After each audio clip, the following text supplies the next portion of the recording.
to your nearest intake facility immediately. We promise nothing nefarious will befall you. We promise.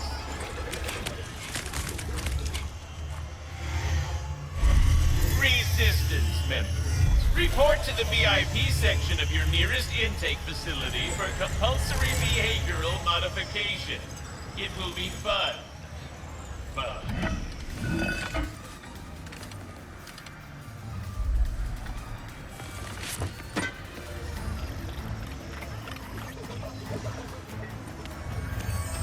Your suit seems to be working nicely, blending right in. There is the assistant, and there is the infobot.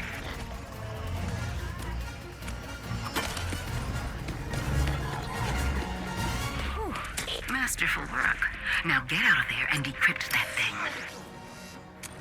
Where is the infobot?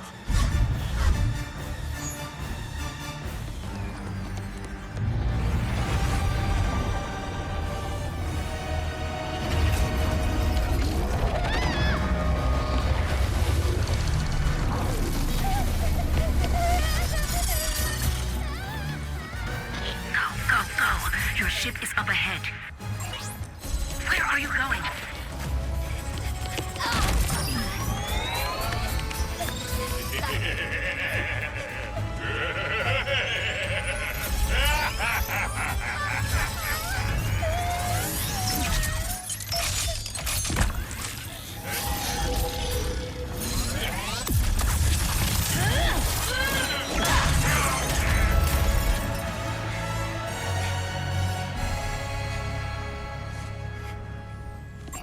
Hey, it's okay. See? Just me. Rivet? Shh! Gotta go. Here, it'll help you get home. I designed it to be one size fits all, so it should... Thank you!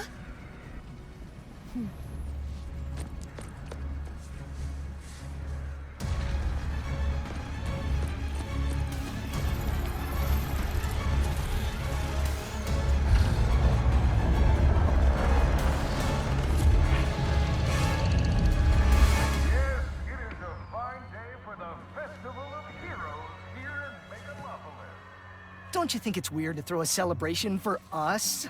I mean, we haven't done anything heroic in years. What if everyone thinks we're washed up? Oh, what if we are washed up? Luckily, we will not need to perform any heroics. Unless you count smiling and waving. Right.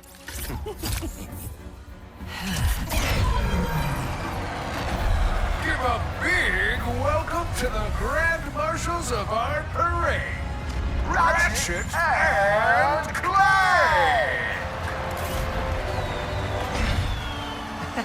I, Captain Copernicus Leslie Quark, will be your host. Holy shit, this game plays smoothly. I'm like, okay, that caught me off guard. Sorry, but that interrupted my whole intro. That really caught me off guard. Anyway, greetings and salutations, this is TEK-RONAN here, starting a new Let's Play. This will be uploaded alongside my Spyro Let's Play, which has already begun by the time this video goes up. Today we are beginning, literally, an amazing game. Oh dear. Ratchet and Clank Rift Apart. Galaxy? This is the game I've been the most hyped for years. I think the last time I was this hyped for a game was definitely the Insane Trilogy. Like, that's how long ago it was.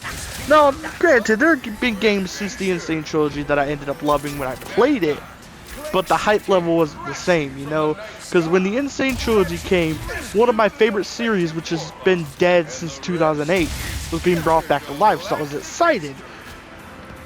This game is the first Ratchet and Clank game since Into the Nexus that goes along the original timeline. Or I guess the Future Series timeline. I don't know. I don't really know if the Future Series is tied to the original trilogy. I don't really know if that's the case or not. but this game is tied to the Future series, which was great. I know the Future series has its haters out there. The Ratchet Clank Future series definitely has its haters out there, but you can't deny that those games were good at the end of the day. Like, they're better than games that came after. Like, Into Nexus was pretty good. It was pretty good. Not as good as the Future series, but it was good.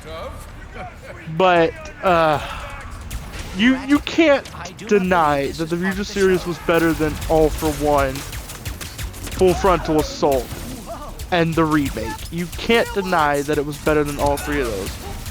Now, I will go ahead and say this. This game has made me appreciate the Future series more and less at the same time. Because, well, gameplay-wise, it's made me appreciate it less. Because this game makes every other Ratchet & Clank game I've ever played pale in comparison gameplay-wise. This game is smooth as hell. Like, my god, the moment I started moving the player character, which is Ratchet here, and Rivet later on, but the moment I started moving Ratchet around at the beginning of the game, I was like, holy shit. First of all, he moves fast as fuck in response to the analog stick, which I never even noticed that the analog stick could.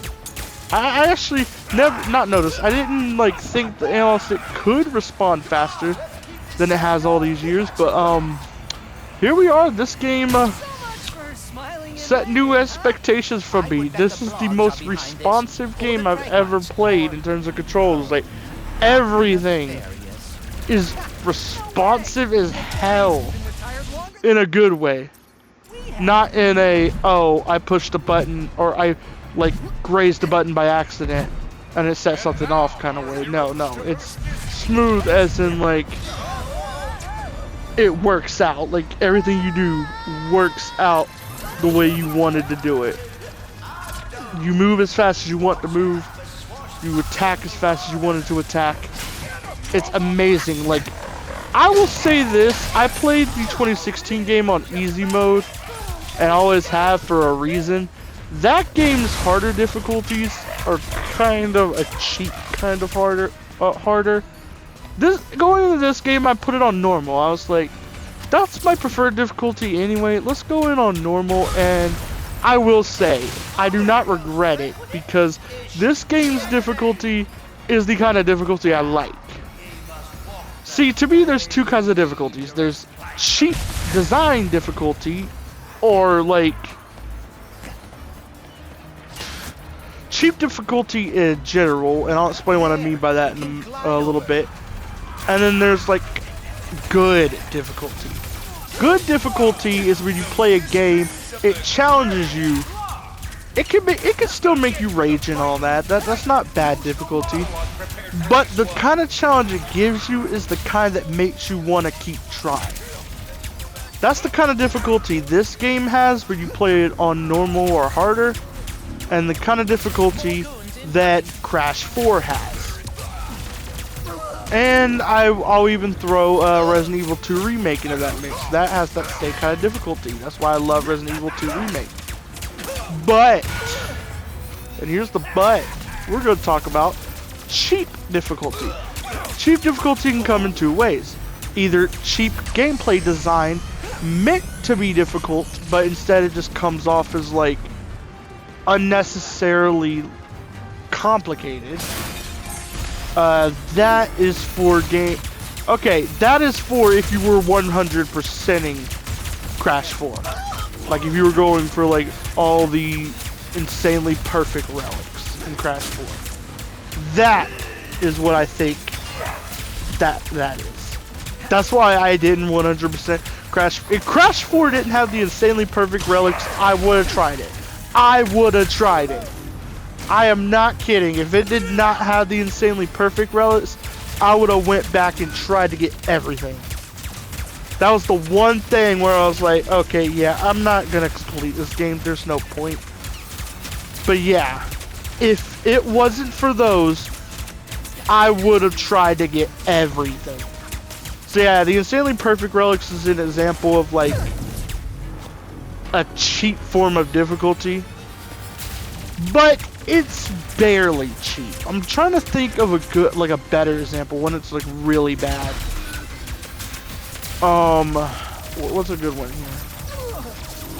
I guess I could use the 2016 game as an example. In the 2016 game, when you went on harder difficulties, it did not make the enemies any smarter. It did not make anything in the game harder to deal with, technically speaking. All it did was increase the amount of damage it took, which is bad difficulty in my opinion. I'm just saying, guys. I'm just saying. See, when playing, I haven't tried easy mode on Rift Apart yet, so I guess I just don't know if Rift Apart has the same enemy intelligence and stuff, but Rift Apart feels like it has smarter enemies than any Ratchet and Clank game I've ever played, and it's made me adapt to it over time. Now, when I started the commentary of this video with "Holy shit, this is responsive as hell," that was me repeating my thoughts when I first started this game. Because, like I said before, I'm going to try my best to, like, show how I felt when I was playing the game without faking emotion. You know, I'm going to try to make myself get that same reaction without faking emotion. And no, that was not faking emotion. I literally put myself back in the mindset of that moment and then repeated it, you know? But yeah, I love this game. I love this game. I am 5 hours in. 5 hours in. And this is, at the time of the recording, I'm 5 hours in, and this is the first day that I've played it. This is the first game since Resident Evil 2 Remake to make me do that. And before Resident Evil 2 Remake, the last game that made me do that was like Sonic Unleashed, I think. It could have been Ratchet and Clank. It could have been Ratchet and Clank Future A Crack in Time. It could have been. I don't think I played that game for that long. The first day I had it. I think I played it for like a couple hours, like I do every other game I get. Most games I get, I play for like 2 hours the first day I get them. And I'm sorry I'm talking over cutscenes. I'm actually going to shut up now because I really shouldn't be doing that. I'm sorry. No, pal, What? Dr. Nefarious? Ratchet and Clank! What a wonderful surprise! I didn't expect to see you here. Considering my goons were meant to annihilate you 8 minutes ago. Oh, what do you want, Nefarious? Yes!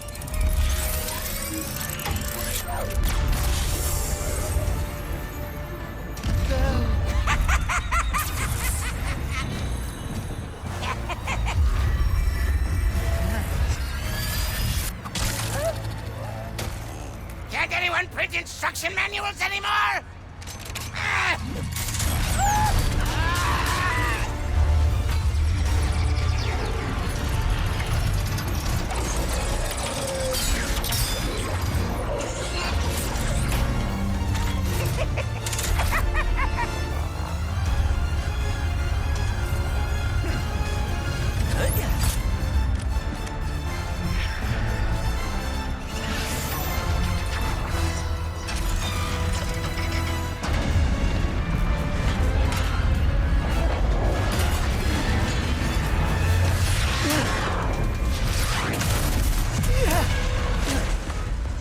Okay, as I was saying before, yeah, this game I highly recommend.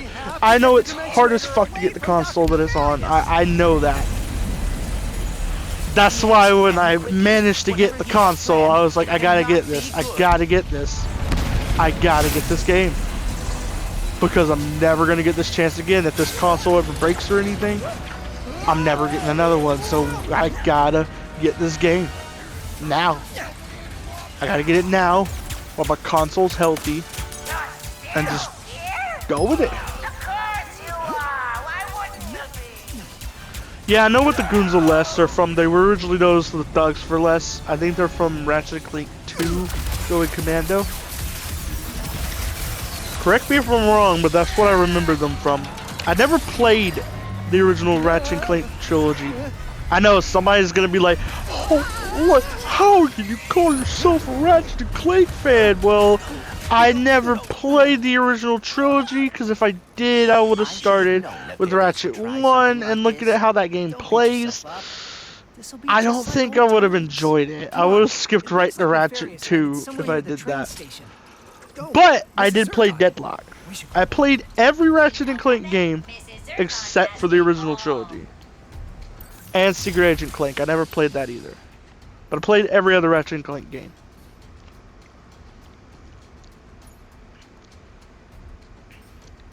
What do I want? I want the Enforcer. Give me the Enforcer. It's funny because I think at this point I do choose the Enforcer, but the Shatter Bomb is the one that becomes more useful later. The Enforcer is I'd hate to compare it to the remake because this game is a lot better than a remake could ever dream to be. But the Enforcer is kind of like the Pyrocitor from Ratchet & Clank Remake, where it's really good when you first get it, but it's not that good in the end game, or not the end game. But when you get later on in the game, it's not as good because there are a lot of enemies who won't rush up to you like those guys are doing. And you'll have to like go out of your way to run at enemies with it, which is a little annoying. There's even an arena challenge. I'm pretty sure I did this challenge outside of video because I didn't want to do all the arenas in video. But we'll get there when we get there. But there's even an arena challenge where you just use the Enforcer the entire battle. The developers knew what they were doing with how small of a range it has when they added an arena battle for it.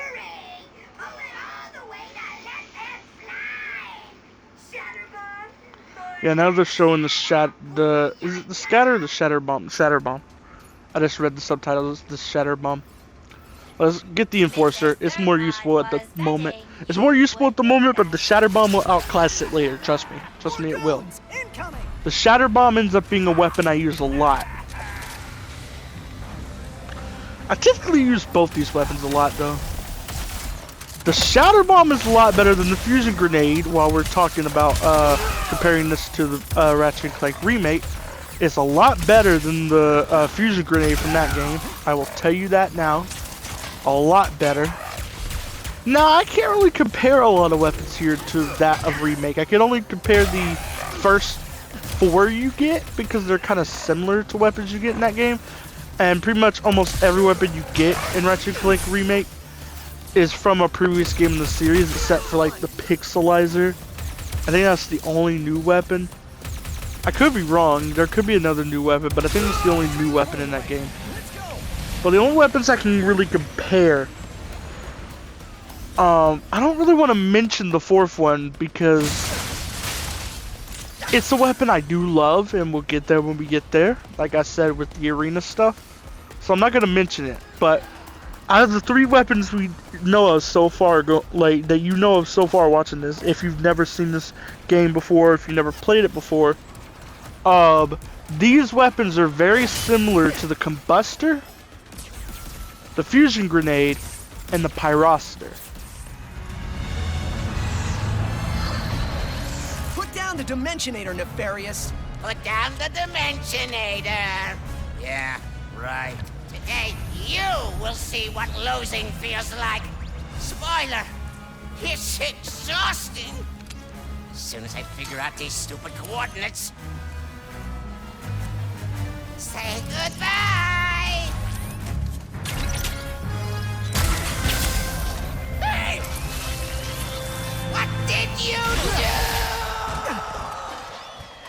do? Now, as I was saying, very similar. They're different, obviously. The Shatter Bomb is definitely more powerful than the fusion grenade, and it's easier to aim it, but that could just go back to how smooth it feels to play this game. It could just feel easier to aim, you know. The basic pistol kind of sucks. The combustor was better, I will admit that. It feels better using this pistol because it shoots faster when you hold down the trigger, but it does less damage than the combustor. So in a way, it's like you gotta pick your poison. I think I like using this pistol better than the combustor, but technically speaking, it's weaker. Now, when comparing the Pyrocitor,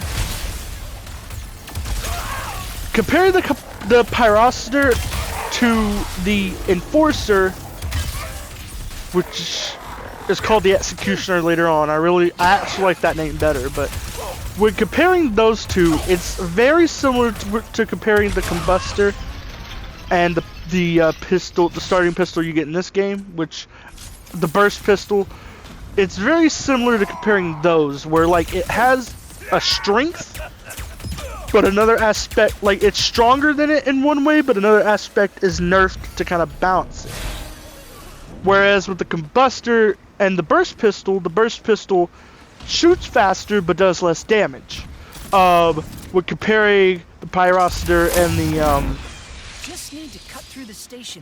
the Enforcer, the Enforcer deals a lot more damage, but it has a little bit less range. Now the Pyrocitor don't got a lot of range to begin with. You got to be up close to use that weapon to begin with. But unlike the Pyrocitor, the range for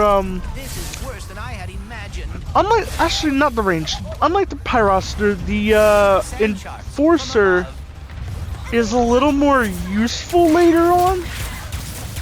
It's still kind of useful later on, while the Pyrocitor kind of becomes like useless because of its lack of range. The reason for that is because the Pyrocitor kind of does like damage per second, because it's a spray weapon. It's a flamethrower, you're like spraying it, so it's like damage per second type deal. While the DPS, I'm gonna call it DPS. I will say damage per second because I don't think everybody watching this is gonna be like know gamer terms, but you know, DPS means damage per second. It's a term used for any game that has that kind of stuff. Mostly I've heard it used in Warframe and in Overwatch, but it can be used for Ratchet Clank too, because there's some weapons like that, like the Pyrocitor and the what was it, the plasma drum? That weapon was kind of like that. But yeah. But yeah, I definitely like the weapons in this game better. All three of these weapons than their equivalent in the remake. Now, once you get past the first 4 weapons, it gets harder to compare them to past weapons. It really does. Later on, there are returning weapons. I know for sure I have the Glove of Doom later on. Or the Agents of Doom, whatever. I don't know if it's called the Agents or the Glove of Doom before it's upgraded. I don't know which one it's called by default, but I have that. And I have the option to unlock the Warmonger and the Buzzblades. I know those 3 weapons come back. When I found that out, I was actually happy. I was like, damn, I thought it was all going to be new weapons. Which, I would have been fine if it was all new weapons. And I'm kind of glad they weren't all returning weapons like the remake. Well, all returning except 1 or 2 weapons like the remake. I'm really glad they weren't.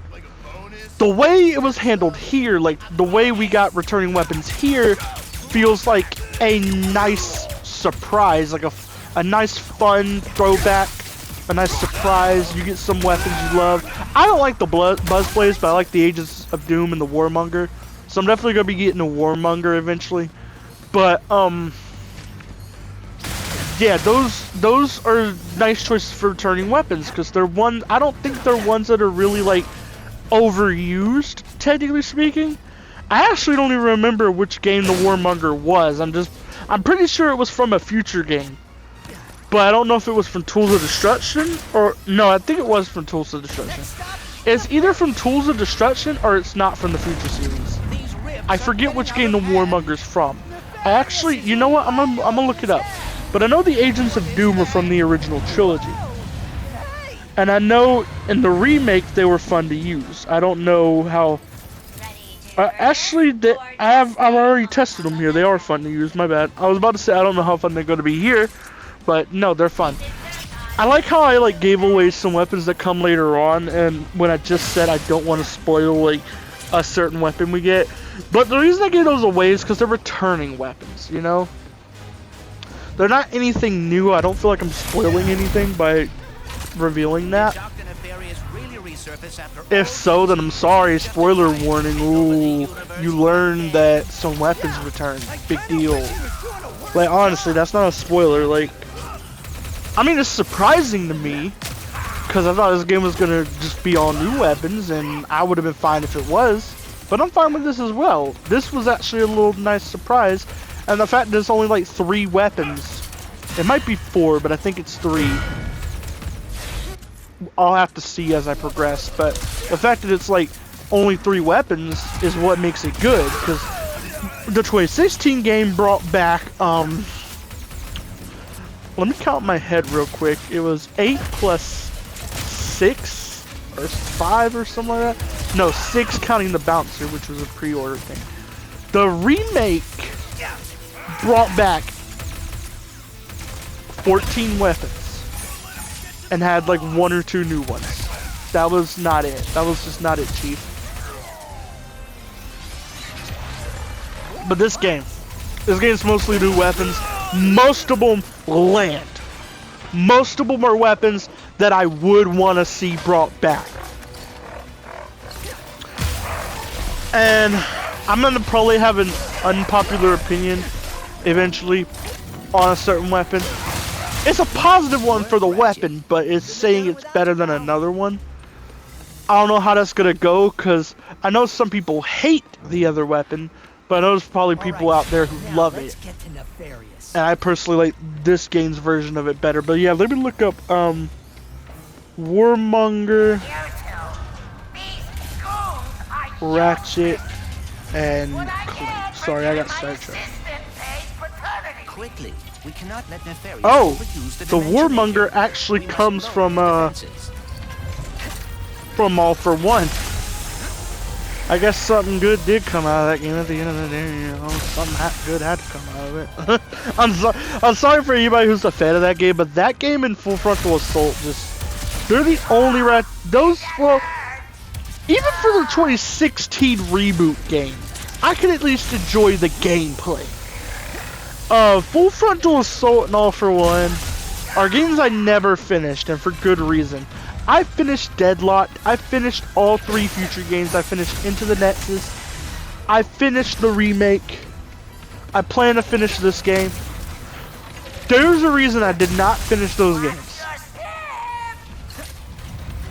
In my opinion, I'm not saying this is fact, so if you like those games, and you think something different, that's fine. We all got opinions. What I think is not fact, I'm not going to act like it's fact. It's not something that you should believe. If you disagree with me, you disagree with me. I just want to explain my side of it, you know? I think Full Frontal Assault and All for One suck ass. And I'm surprised they were developed by Insomniac, because every other game I've ever played by Insomniac, the Spider-Man games, every other Ratchet Clank game, shoot, I know the remake of Spyro, the Reunited Trilogy is made by Toys for Bob, but it's technically a remake of Insomniac games. Games made by Insomniac. There's never been a miss, except for those 2 games. Insomniac's an amazing development company. Even if they did make those 2 games, it was just a slip up, you know? They probably didn't mean for them to come out like that. They probably meant for them to do better, you know? But yeah, I'm kind of glad after almost 10 years of not having a good Ratchet and Clank game, we got another good Ratchet and Clank game. Last one was Into the Nexus, in my opinion, but Into the Nexus is not too good. It's good. It's a good game, but by comparison, it's decent. You'll have fun playing it. It's a little short. It has an interesting story, to say the least, and the gameplay is nice. It basically feels like Quest for Booty if it was more relevant to the main to the plot of the future series. Cause yeah, Quest for Booty kind of like connects a crack in time until its destruction. Yes, it does, but nothing really plot relevant happens in that game except for the ending. So yeah.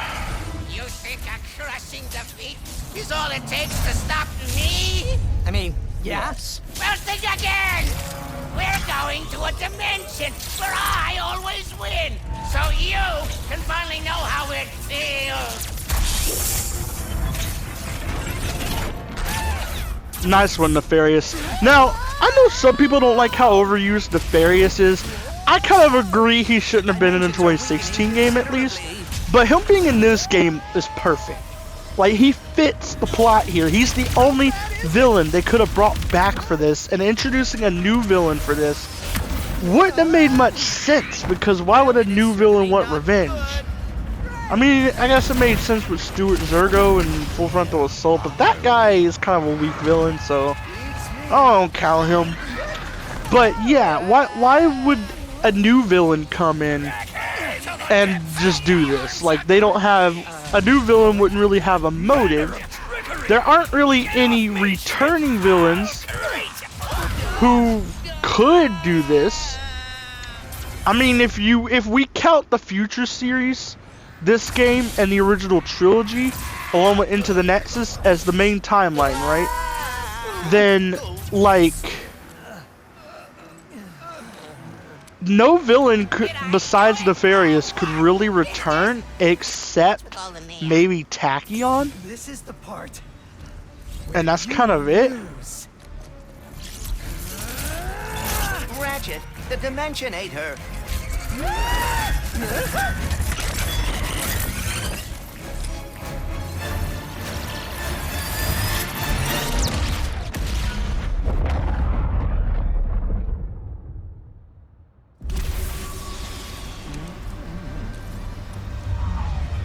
Ratchet? Oh dear, my arm. And no, the Dimensionator, it... What have I done? What have you done? Who are you?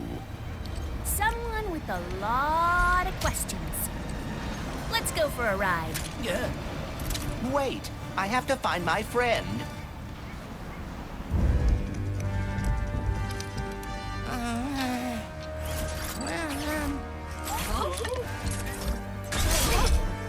Hi? It's me? It's me! It worked! It worked! I am the winner!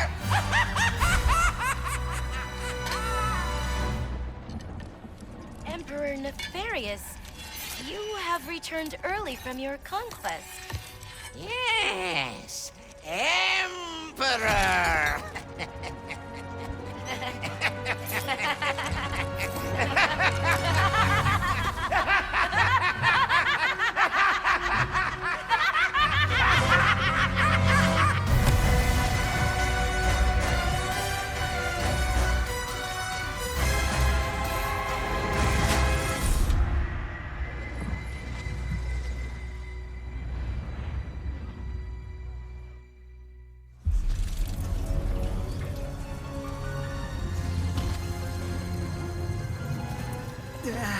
Oh.